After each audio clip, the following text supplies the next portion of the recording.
بسم اللہ الرحمن الرحیم۔ السلام علیکم ورحمۃ اللہ وبرکاتہ۔ میں امید کرتی ہوں کہ آپ سب ایمان اور صحت کی بہترین حالتوں میں ہوں گے۔ اللہ سبحانہ تعالیٰ ہمیشہ آپ کو اچھے حالوں میں رکھے اور آپ کی طرف بڑھنے والے ہر شر کو خیر میں بدل دے، آمین۔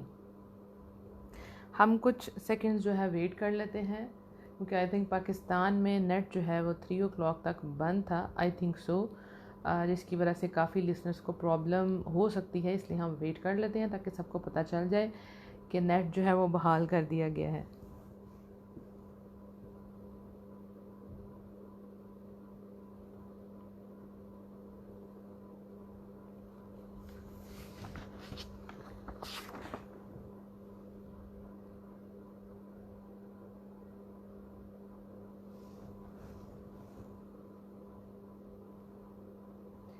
وعلیکم السلام ورحمۃ اللہ وبرکاتہ۔ میں الحمدللہ ٹھیک ٹھاک ہوں، آپ سب کیسے ہیں؟ اور وائس کا کوئی ایشو تو نہیں ہے؟ وائس کلیئر ہے؟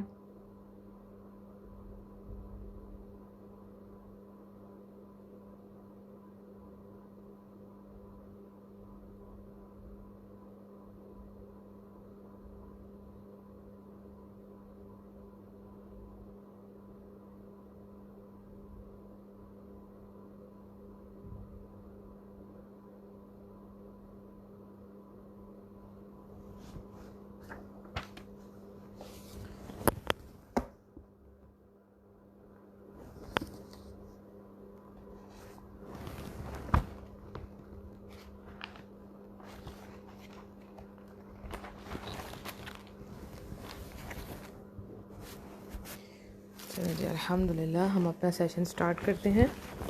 رب اشرح لی صدری ویسر لی امری واحلل عقدۃ من لسانی یفقہوا قولی رب زدنی علما اللہم فقہنا فی الدین، آمین۔ الحمدللہ آج 3rd روزہ ہے۔ اللہ سبحانہ تعالیٰ سے میری دعا ہے کہ اللہ سبحانہ تعالیٰ اس روزے سے آپ کو بھرپور اجر کمانے کا موقع دے اور آپ اس کو بہت زیادہ پروڈکٹیو بنائیں، بہترین طریقے سے عبادت کر سکیں، اور ابو آل آپ کا قرآن سے رشتہ مضبوط ہو جائے، کیونکہ یہ قرآن کا مہینہ ہے۔ اللہ سبحانہ تعالیٰ نے رمضان کو چوز کیا نزول قرآن کے لیے، تو ہمارا تعلق باقی دنوں کی نسبت، باقی مہینوں کی نسبت اس مہینے میں قرآن سے بہت زیادہ ہونا چاہیے۔ ہماری تو پوری زندگی میں قرآن ہونا چاہیے، لیکن یہ جو منتھ ہے اس میں ہمارے خاص کنیکشن ہونا چاہیے۔ جیسے کہ آپ کو پتہ ہے کہ نبی صلی اللہ علیہ وآلہ وسلم پورا رمضان حضرت جبرائیل علیہ السلام کو قرآن پڑھ کر سناتے تھے۔ ہمیں خاص اہتمام کرنا چاہیے کہ ہم قرآن کو پڑھیں، اس پر عمل کریں، اپنی زندگیوں کو اس کے مطابق ڈھالیں۔ آج جمعہ بھی ہے الحمدللہ، اور جمعے کے بارے میں آپ کو پتہ ہے کہ ایک گھڑی ایسی ہوتی ہے جس میں دعا قبول ہوتی ہے، رائٹ؟ اور زیادہ تر کہا گیا ہے کہ وہ لاسٹ جو آور ہے، یعنی عصر اور مغرب کے درمیان جو لاسٹ آور ہے، اس میں وہ دعائیں قبول ہوتی ہیں۔ تو آپ جمعے میں ضرور دعا کیجیے، اپنے لیے بھی، میرے لیے بھی، میری تمام ٹیم کے لیے، اور جتنی بھی ٹیمز دین کے لیے کام کریں سب کے لیے دعا کریں۔ اللہ تعالیٰ سب کے وقت میں، سب کے عمل میں برکت ڈالے، آمین، اور سب کے لیے عبادت کرنے کو آسان بنا دے، آمین۔ اس کے علاوہ آپ کو پتہ ہے کہ جمعہ ہے تو آج آپ کو سورہ کہف کی تلاوت کرنی ہے، اور نمبر 3 آپ کو کثرت سے درود پڑھنا ہے، ٹھیک ہے؟ آپ کو پتہ ہے کہ آپ کے ناموں کے ساتھ یہ درود فرشتے لے کے جائیں گے نبی صلی اللہ علیہ وآلہ وسلم کے پاس۔ تو اگر ہم نبی صلی اللہ علیہ وسلم سے محبت کرتے ہیں تو ہم نہیں چاہیں گے ہمارے نام کے ساتھ جائے وہ درود، اللہ اکبر، تو آپ کو درود شریف ضرور پڑھنی ہے۔ آج کا جو ٹاپک ہے ہم اس کو سٹارٹ کرتے ہیں۔ آج ہمارا ڈے 3 ہے، لیکچر نمبر 3 ہے۔ آج جو ہے وہ سورہ لقمان کی ہی آیت لی گئی ہے، اس کا ایک پارٹ لیا گیا، آیت نمبر 13 ہے، رائٹ؟ اس کا ہی وائس بریک ہو رہی ہے، پلیز دوبارہ چیک کریں، آپ لوگ وائس چیک کر کے مجھے بتائیں، ٹھیک ہے؟ اچھا، سورہ لقمان کی ہی آیت نمبر 13 ہے، ٹھیک ہے، جس کا پورا ترجمہ یوں ہے: اور جب لقمان نے واعظ کہتے ہوئے اپنے لڑکے سے فرمایا کہ میرے پیارے بچے، اللہ کے ساتھ شرک نہ کرنا، بے شک شرک بڑا بھاری ظلم ہے۔ اس میں سے ہم نے جو پارٹ لیا ہے وہ لیا ہے لا تشرک باللہ، do not associate others with Allah in worship, یعنی اللہ کے ساتھ شرک نہ کرنا۔ یہ پوری آیت کیونکہ جب آپ کو پورا کانٹیکس پتہ چلتا ہے تو پتہ چلتا ہے کہ یہ بات کیا ہو رہی ہے. تو ہم نے کل بھی بات کی تھی، پرسوں بھی، کہ حضرت لقمان جو ہے وہ ایک دانا انسان تھے، اپنے بیٹے کو نصیحت کر رہے تھے، رائٹ. تو آج یہ پہلی نصیحت بیسیکلی آیت نمبر 13 ہے، پہلی نصیحت جو انہوں نے کی وہ کیا تھا؟ لا تشرک باللہ. ایک بات یاد رکھیں کہ انسان کو اپنی اولاد سے زیادہ پیاری کوئی چیز نہیں ہوتی، بہت محبت ہوتی ہے. تو انسان اپنی بہترین انمول چیز اپنی اولاد کو دینا چاہتا ہے، یعنی ایسی چیز جو اس نے باقیوں کو نہ دی ہو. آپ نے اکثر دیکھا ہوگا کہ جو لوگ اس دنیا سے جانے والے ہوتے ہیں، ڈیتھ بیڈ پہ ہوتے ہیں، آخری وقت ہوتا ہے، تو اپنی اولاد کو بلاتے ہیں اور بتاتے ہیں کہ وہاں زیور پڑا ہے، وہاں سے نکال لو، رائٹ. اتنی ہماری زمینیں ہیں، یا میرا اتنا قرض ہے وہ اتار دو، آپس میں لڑائی جھگڑا نہیں کرنا، اس طرح کی نصیحتیں کرتے ہیں. تو جو ایک حکیم انسان ہوگا، دانا انسان ہوگا، وہ کوئی دانائی کی بات آگے دے کے جائے گا اپنے بچوں کو، ٹھیک ہے. تو یہاں پہ حضرت لقمان اپنے بیٹے کو نصیحت کر رہے ہیں، اور یہاں سے یہ بھی پتہ چلتا ہے کہ جو ان کی انسان جو ہے وہ دوسروں سے تو منافقت کر سکتا ہے، ٹھیک ہے، دوسروں کے سامنے کچھ اور ہو سکتا ہے، کچھ اور بن سکتا ہے، کوئی اور بات کر سکتا ہے، لیکن اپنی اولاد کے ساتھ وہ سنسیئر ہوتا ہے. تو یہاں یہ بات کی طرف زور دیا جا رہا ہے کہ وہ اپنے بیٹے کو سب سے پہلے جو نصیحت کر رہے ہیں وہ شرک کے بارے میں کر رہے ہیں. تو ہمیں بھی اپنی اولادوں کو جو چیز سمجھانے والی ہے بیسک، وہ کیا ہے؟ شرک. جیسے ہی آپ کا بچہ تھوڑی عقل سمجھ کرنا شروع ہوتا ہے، آپ اس کو شرک کے بارے میں سمجھانا شروع کریں، یعنی اس کی ایج کے مطابق اس کو بتانا شروع کریں کہ بیٹا ایسے نہیں کرنا، ایسے کرنا. اب آگے جو جتنی میں باتیں آپ کو بتاؤں گی انشاءاللہ، آپ نے اس کو لائٹ موڈ میں اپنی اولاد کو سکھانا شروع کرنا ہے، تاکہ وہ آپ سے کنیکشن اس کا بعد میں ہو، اللہ سے اس کا کنیکشن سب سے پہلے ہو. یہ نہ ہو کہ اس کے دل میں ماں باپ کی ہی محبت ہے اور اس کو اللہ کی پہچان ہی نہیں. اگر آپ نے اسے اللہ کی پہچان نہ بتائی، اگر آپ نے اسے شرک کے بارے میں نہ بتایا، تو یاد رکھیں اس کی دنیا اور آخرت برباد ہے. وہ روئے گا سونر اور لیٹر، کیونکہ اس کا جو مین مقصد تھا آپ نے وہ پورا نہیں کیا اس دنیا میں آنے کا. جتنے بھی انبیاء اس دنیا میں آئے وہ کیا بتانے کے لیے آئے تھے؟ کہ شرک نہیں کرنا، رائٹ. تو ہم جب کلمہ پڑھتے ہیں، کلمہ کیا ہے؟ لا الہ الا اللہ. سب سے پہلے مسلمان ہونے کے لیے آپ کو کلمہ سکھایا جاتا ہے. لا نفی ہوگی، نگیٹ کر دیا گیا، نکال دیا کہ سب سے پہلے انکار کرو، ان تمام معبودوں کا انکار کرو. اور اپنے یہ جو اقرار ہوگا وہ زبان سے بھی ہوگا، وہ دل سے بھی ہوگا. یعنی ایک انسان کہتا ہے اوکے میں ایمان لے آیا ہوں، ٹھیک ہے، لیکن اس کو کہا جائے گا کہ نہیں آپ کلمہ پڑھیں. آپ نے ٹی وی میں بھی دیکھا ہوگا، مختلف درسوں میں بھی دیکھا ہوگا کہ جو لوگ اسلام قبول کرتے ہیں ان کو کہا جاتا ہے کہ کلمہ پڑھیں. یہ پڑھنا، یہ اقرار ضروری ہے، زبان سے بھی اور دل سے بھی. لا الہ الا اللہ، اس کو پڑھ کے دیکھیں کیا واقعی ہم اس پہ عمل کر رہے ہیں؟ کیا واقعی ہم یعنی لا سب سے پہلے نیگیٹو کرو، نکالو باقی الہ کو، باقی معبودوں کو نکالو، اور پھر اقرار کرو صرف اللہ، نہیں ہے کوئی معبود سوائے اللہ کے. کیا ہمیں دل سے یقین ہے کہ میرا خالق، میرا مالک، میرا رازق، مجھے ہدایت دینے والا، میرے تمام معاملات کو چلانے والا اللہ ہے؟ کیا ہمیں اللہ پر توکل ہے کہ ہمیں انسانوں پہ یقین ہے؟ یا آپ نے اپنے آپ سے پوچھنا ہے، کیونکہ شرک کی ڈیفرنٹ اقسام ہے.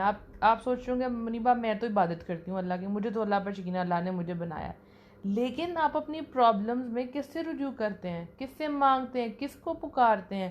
کیا وہ حق ادا ہوتا ہے کہ نہیں؟ یہاں پہ آگے آتا آیت میں بے شک شرک بڑا بھاری ظلم ہے، اس سے بڑا ظلم کوئی ہے ہی نہیں ہے. یعنی ظلم کیا ہے؟ کسی کا حق ادا نہ کیا جائے، اس کو اس کی اصلی جگہ سے ہٹا کے کسی اور کو اس جگہ پہ رکھ دیا جائے، تو وہ کیا ظلم ہے؟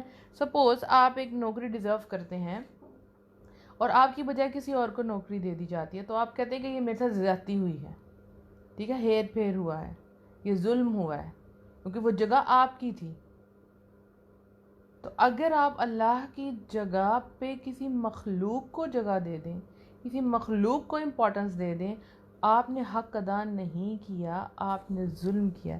اور آپ جانتے ہیں کہ اللہ سبحانہ تعالیٰ قرآن میں ارشاد فرماتے ہیں، بے شک اللہ تعالیٰ اس گناہ کو نہیں بخشتا کہ کسی کو اس کا شریک بنایا جائے اور اس کے سوا جس گناہ کو چاہے معاف کر دے. یہ بہت بڑی بات ہے. اس دنیا میں اگر آپ شرک کی معافی کے بغیر چلے گئے ہیں اگلے جہان میں تو آپ کی معافی نہیں ہے. جو مرضی آپ نے نیک عمل کر دی ہوں، اگر آپ نے اللہ کے ساتھ شریک کیا ہے، شرک کیا ہے، شراکت ہوتی ہے نا، پارٹنرشپ کسی کو اندر ایڈ کر دینا، یعنی آپ اللہ کو بھی مان رہے ہیں اور اللہ کے ساتھ کسی اور کو بھی مان رہے ہیں، ٹھیک ہے، تو اس کا مطلب ہے آپ نے شرک کیا. اس بات میں کیوں زور دیا جا رہا ہے؟ کیونکہ ہم یعنی کہ جتنی بھی آڈیو سن رہے ہیں اس میں زیادہ ہم مسلمان نہیں ہیں نا، شاید کوئی نان مسلم بھی سن رہا ہو، اگر سن رہا ہے تو اللہ سبحانہ تعالیٰ ان کو ہدایت عطا فرمائے، آمین.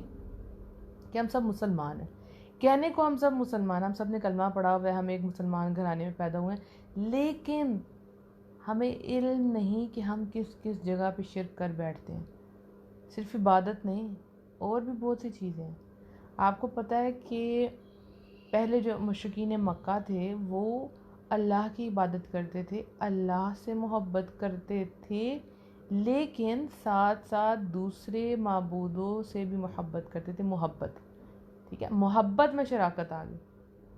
تو اللہ سبحانہ تعالیٰ نے کیا فرمایا قرآن میں؟ والذین آمنوا اشد حبا للہ، کہ جو ایمان لاتے ہیں وہ اللہ کی محبت میں شدت رکھتے ہیں، یعنی وہ برابر کی محبت کرتے تھے اللہ سے بھی اور باقی معبودوں سے بھی. تو ہم نے یہ چیک کرنا ہے کہ اگر ان کی بخشش نہیں ہے، وہ لوگ جہنمی ہیں، وہ جہنم سے کبھی باہر نہیں نکلیں گے، تو ہمیں یہ چیک کرنا ہے کہ کہیں ہم اللہ سے بھی بڑھ کے کسی اور سے محبت تو نہیں کریں. ایکوالٹی تو جائز ہی نہیں نا، برابری تو ہے ہی نہیں، برابری پہ اتنا گناہ ہے، تو کہیں ایسا تو نہیں ہم اللہ سے زیادہ کسی بندے سے محبت کریں. ہمارے دل میں کسی اور کا ڈر ہے، ہمیں کسی اور سے امید ہے، ہم کسی اور کے لیے جیتے مرتے ہیں، ہم کسی اور کے لیے زندگی گزاریں، ہمارا دن اور رات کسی اور کی یاد میں گزرے. ہمیں کسی کا ڈر نہیں، صرف لوگوں کا ڈر ہے. کہیں ہم ایسی غلطی تو نہیں کر رہے؟ یہ چیز ہمیں سوچنی ہے اور اپنے آپ کو بار بار یاد کرانا ہے. والذین آمنوا اشد حبا للہ، جو ایمان لاتے ہیں وہ اللہ کی محبت میں شدت رکھتے ہیں. دھیان رکھنا ہے کہ کہیں یہ محبت کسی اور کے لیے تو نہیں ہوگی. یہ صرف بات ابھی میں نے کیا محبت میں شراکت کی، اور باقی چیزوں کو اپنے ذہن میں رکھنا ہے. باقی کتنی چیزیں ہیں. ایک سورہ زمر کی ہم آیت لیتے ہیں. سورہ زمر کی آیت ہے، آپ کہہ دیجئے کہ مجھے حکم دیا گیا ہے کہ اللہ تعالیٰ کی اس طرح عبادت کرو کہ اس کے لیے عبادت کو خالص کر لو، اور مجھے حکم دیا گیا ہے کہ میں سب سے پہلا فرمانبردار بن جاؤں. کہہ دیجئے کہ مجھے تو اپنے رب کی نافرمانی کرتے ہوئے بڑے دن کے عذاب سے خوف لگتا ہے. کہہ دیجئے کہ میں تو خالص کر کے صرف اپنے رب کی ہی عبادت کرتا ہوں. یعنی کہ آپ نے اپنی عبادت میں کسی کو شریک نہیں کرنا. آپ کی پیورلی عبادت کس لیے ہونی چاہیے؟ اللہ کے لیے. یعنی کہ آپ کی نماز، آپ کی دعا، سب کچھ اللہ تبارک تعالیٰ کے لیے ہونا چاہیے. اس میں ایک بڑی خوبصورت آیت ہے، میں آپ سے شیئر کروں گی، جو میری ون آف دا فیوریٹس آیات ہیں. وہ یوں ہے، قل ان صلاتی و نسکی و محیای و مماتی للہ رب العالمین لا شریک لہ و بذالک امرت وانا اول المسلمین. آپ فرما دیجئے کہ بالیقین میری نماز اور میری ساری عبادت اور میرا جینا اور میرا مرنا یہ سب اللہ تعالیٰ ہی کے لیے ہے جو سارے جہاں کا مالک ہے، اس کا کوئی شریک نہیں، اور مجھ کو اسی کا حکم ہوا ہے اور میں سب ماننے والوں میں سے پہلا ہوں.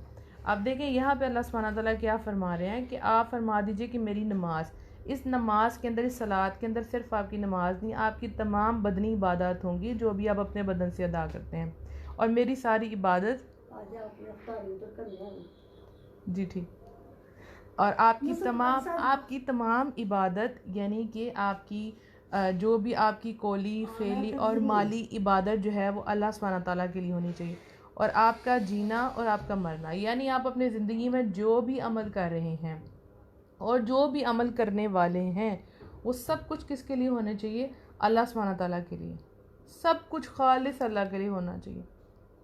ٹھیک ہو گیا؟ تو اپنی زندگی میں اس آیت کو شامل کریں. جب بھی آپ اپنے ٹریک سے ہٹیں، اپنے آپ کو یقین دلائیں کہ میری نماز کیا اللہ کے لیے ہے، کیا میری تمام عبادات، جتنی بھی میں عبادت کر رہی ہوں وہ اللہ کے لیے ہے، میری بدنی عبادات، اور کیا میرا سارے عمل، میرا جینا واقعی میری زندگی کا گول ہے، کیا میں نے اپنے آپ کو ڈیڈیکیٹ کیا ہے اسلام کے لیے کہ نہیں کیا؟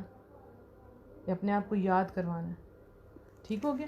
اب دیکھیں آپ کہاں کہاں کس کس جگہ پہ جو ہے وہ شرک کر بیٹھتے ہیں، یعنی کہ انکانشیس ہو کے آپ کو بتایا نہیں گیا کہ یہ شرک ہے. دیکھیں ایک عام سی بات ہے کہ لوگ کوئی دھاگا باندھ لیتے ہیں، کوئی رنگ پہن لیتے ہیں، چھلا ٹائپ پہن لیتے ہیں، ٹھیک ہے، کہ اس سے ہماری نظر بد دور ہو جائے گی یا اس سے ہمیں شفا آ جائے گی. اس کا مطلب کہ آپ اللہ پر یقین نہیں کرتے، آپ اپنے آپ کو اس کے حوالے کر دیتے ہیں کہ اب یہ میری پروٹیکشن کرے گا. تو یہ کیا، یہ شرک ہے. بہت زیادہ